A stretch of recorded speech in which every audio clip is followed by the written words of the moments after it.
So how's everyone doing today? I figured we'll go back to a little bit of retrocomputing for the next video or 2 or 3 or however long this project is going to take. And that's because I finally wanted to take a look at this. Not even fitting in frame here. For those that aren't aware, this is a Atari 520 ST. This is one of the earlier releases because this does not have a built-in floppy disk drive or power supply. In fact, this didn't come with anything but what you see here. And it's very dirty. It looks like something was definitely spilled on it up here, which is a little concerning, which is why I already pre-opened it a long time ago. It's also very yellowed. I don't know if that's coming through on camera or not. But fortunately, there's just a little bit of rusting and corrosion and all of that. But the other reason I obviously wanted to take it apart was so that I could take a look to see if any of the capacitors were leaking and all of that fun stuff. It's funny that the keyboard connector is very similar to the C64. But as you can see, other than it being really filthy inside, it's not that bad. And there aren't even that many electrolytic capacitors in here, mainly because the power supply is external. You've got this one here. You've got 2 smaller ones here, 2 smaller ones here, and one here that's practically flush mount with the board. There's like no give with it. Initial signs are that there are no signs of leakage or anything like that. Now, you may notice that it looks like there's a giant empty area where there should be something. In this case, there should be an RF modulator. However, these earlier revisions did not come with a built-in RF modulator. And as such, they also do not support composite video, which is kind of problematic. Now, because of the fact that there's a spot here to put one in, I could always potentially source one, since this one uses a very unique video out on it, and it requires a 15 kilohertz display. Now, I could build a cable and hook it up if I had a 15 kilohertz compatible display, and I might. I have several flat screens around the house, most of which do accept a VGA input, but I don't know if any of them will actually support 15 kilohertz on the VGA port. On the television side of things, they do, obviously, but since I don't have composite or SVideo or anything on here, a little bit more difficult, but I can, build a cable if I need to. I do have a specific Dell monitor that I managed to find that allegedly supports 15 kilohertz, at least according to the several spreadsheets that I found online. More related to Amiga, but it's all going to be the same. 15 kilohertz is 15 kilohertz. So we'll have to test that out too, but at the very least, I don't even know if this thing works because, like I said, it came with no cables. No power cables, no AV cables, no floppy drive, no mouse, nothing. So I don't even know what I'll be able to do with this thing. Now, I'm pretty sure someone's been in here in the past because this the top of this can here is mostly desoldered except for one here. And they were probably just looking at the video chip. Everything seems like it's in good shape otherwise. I will desolder the rest of that so it's not so bent, and I'm going to try to straighten it anyway. I know very little about these things. And I got a decent deal on eBay, mainly because, again, it didn't come with anything. So I did a little bit of research, and it shouldn't be too difficult to build a power adapter. This thing runs off of 5 volts, 12 volts, and negative 12 volts. And I believe the majority of the chips on here just need 5 volts, which I can just grab from any USB charger. 12 volts, I've got some wall warts I could always tap into if I need it, but I think the 12 volt is for the floppy drive. Maybe the serial port, I don't recall, but the negative 12 volt is almost definitely for the serial port. So I don't care about the serial port, so I don't need to worry about negative 12 volts for the time being. So what I need to do, though, first is just to make sure that this thing even works, because if it doesn't work, it's going to be very difficult to troubleshoot it without any additional cables and everything. So what I'm probably going to end up doing is, if we look at the power port here, let me flip this around. There's a little bit of corrosion in there, maybe just dust or something. But if you look, it's a DIN connector, but it's a male DIN connector versus, female style. The pinout is not identical to the C64 since, again, the C64 only uses 5 volt and 9 volt. And I could always, if it did, I could just get a gender changer and probably, figure something out with that. So what I'm going to do is just grab a USB cable, strip out the 5 volt line and the ground, wire it up here, plug it in and see if it works or not. and hopefully I don't blow anything up. Again, I won't be able to see anything on display, but there is a power LED somewhere on here. It might even be part of the keyboard itself. Yeah, it's part of the keyboard right here. So I just have to plug this back in and we'll see if it works. So let me get all that set up and we'll continue. And of course, like clockwork, the AC kicked in. So see if I can filter the fan noise out. But anyway, so we've got the power connector here.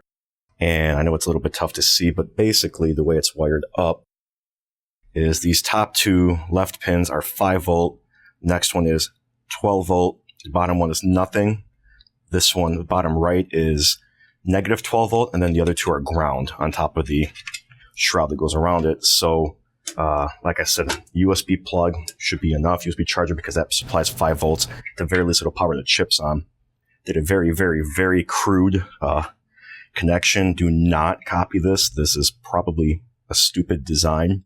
And the AC kicked off. So cool. But I've got it wired up so we can get 5 volt and ground in. And hopefully it will be enough to power this on. Like I said, though, I won't have any video. But if the LED comes on, I'll know it worked. So let me go ahead and carefully plug it in. Make sure that nothing is shorting out against anything. And then we'll give it a test.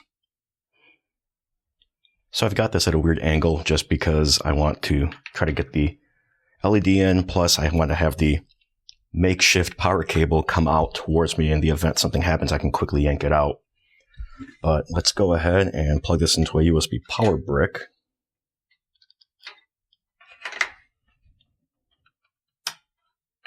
Nothing. Let me make sure my connections are good first.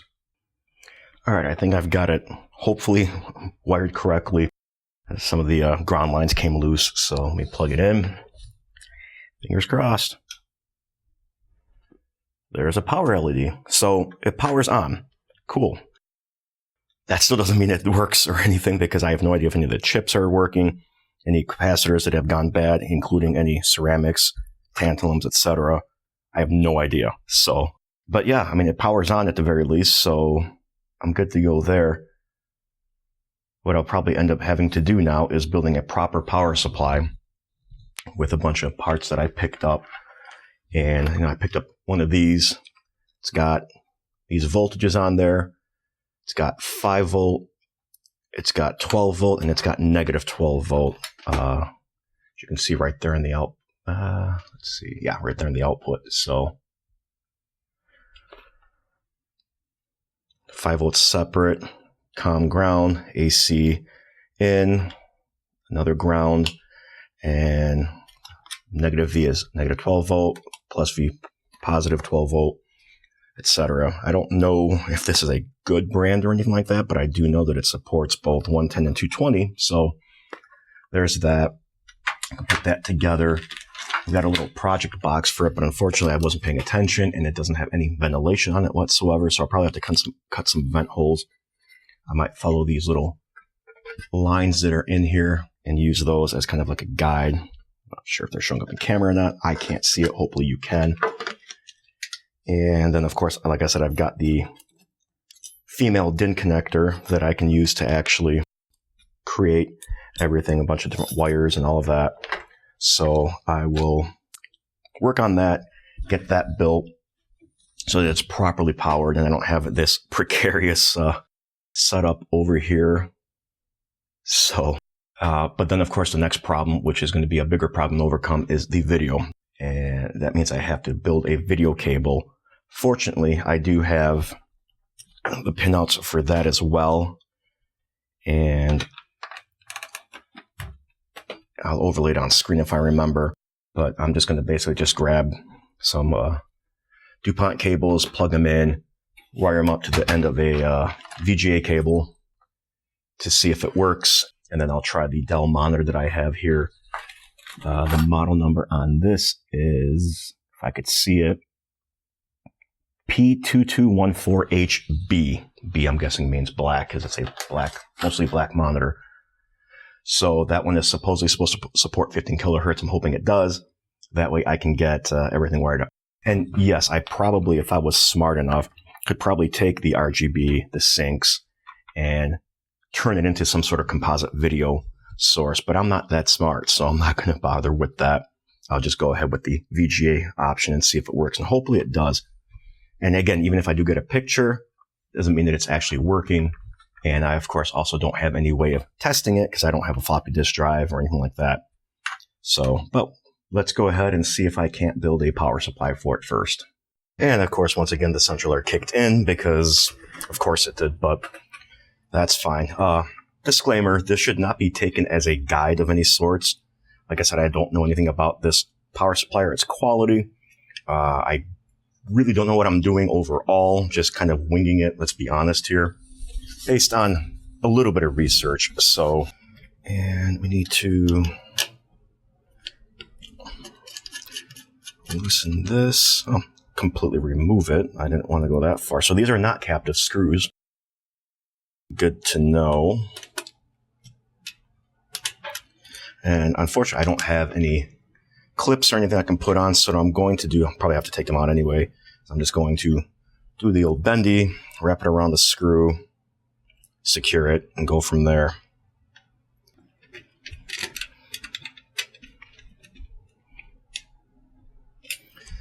There's that.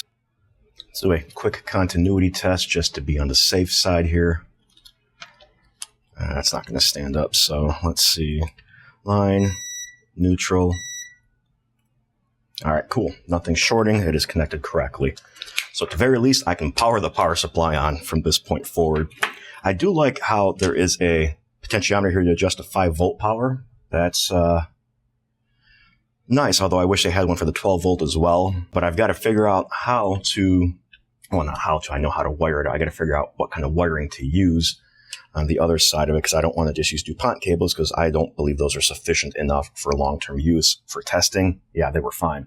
So what I'll do is I'll just use this. These wires should be enough for handling the voltage and temperature and all that, so I just have to snip this end off.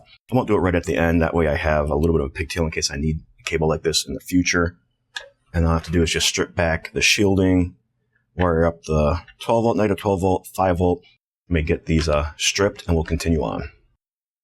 So this is what I've decided on. You know, I figured I'm going to try to stick to somewhat of a standard, but not really. So I'm going to use red for 5-volt, and I'm going to use the orange that's there as well for 5-volt. Yellow will be positive 12-volt. Light blue will be negative 12-volt. I'll use green for ground, and I'll use black for ground.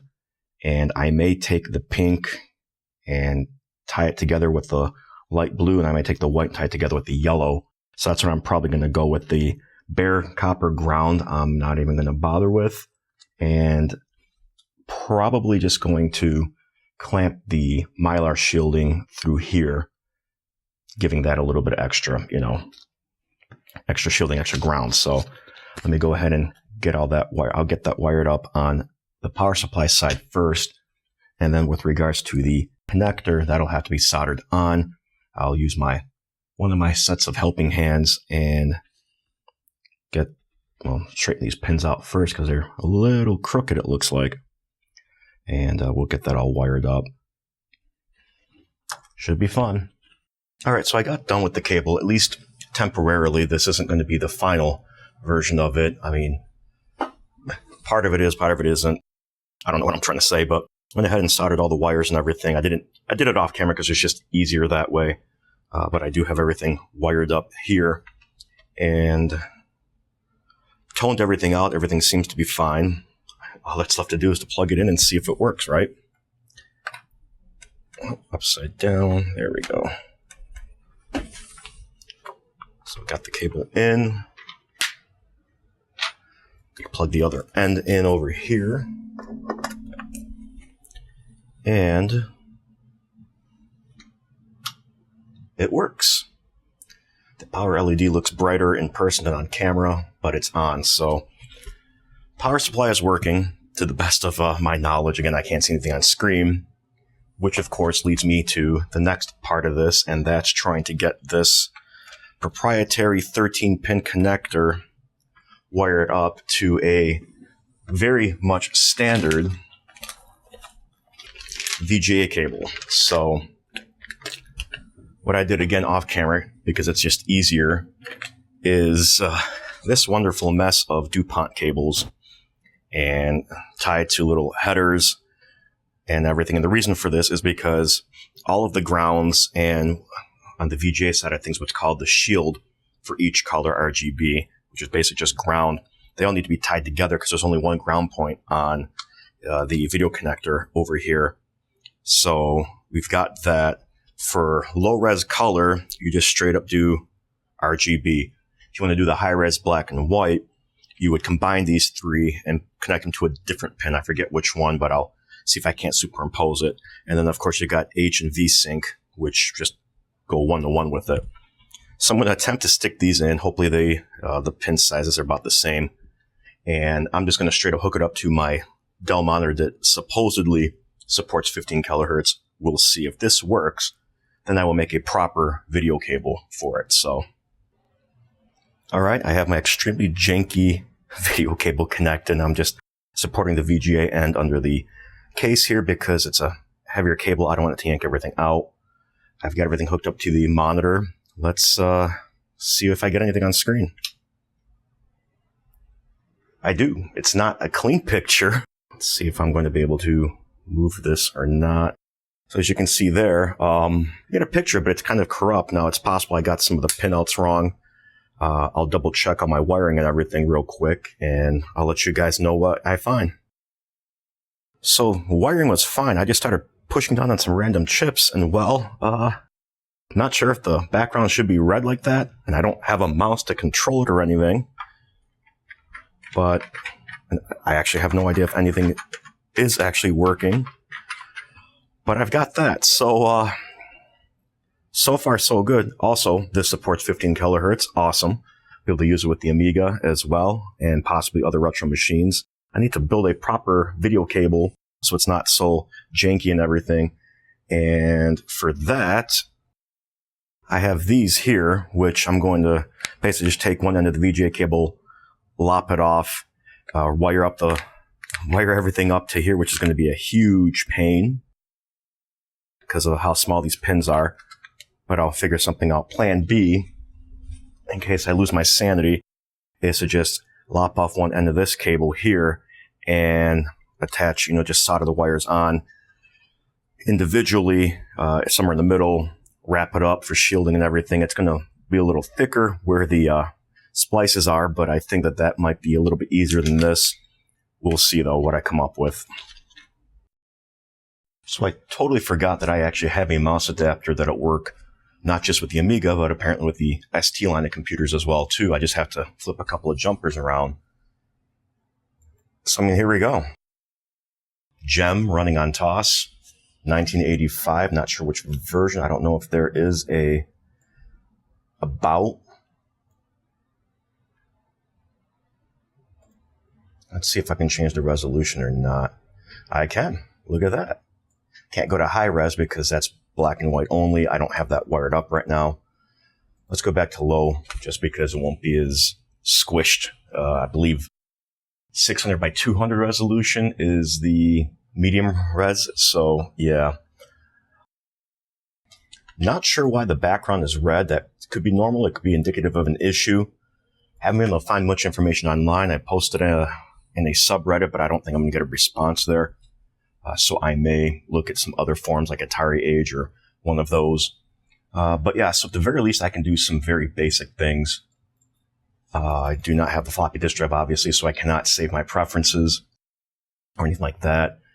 Not much else I can do. There's literally nothing on here since I don't have a floppy disk drive or a hard drive or anything. So, but yeah, so I'm going to go ahead and try to get to getting this video cable built. It's not going to be fun, I'm pretty sure. So it might not be that bad to solder everything.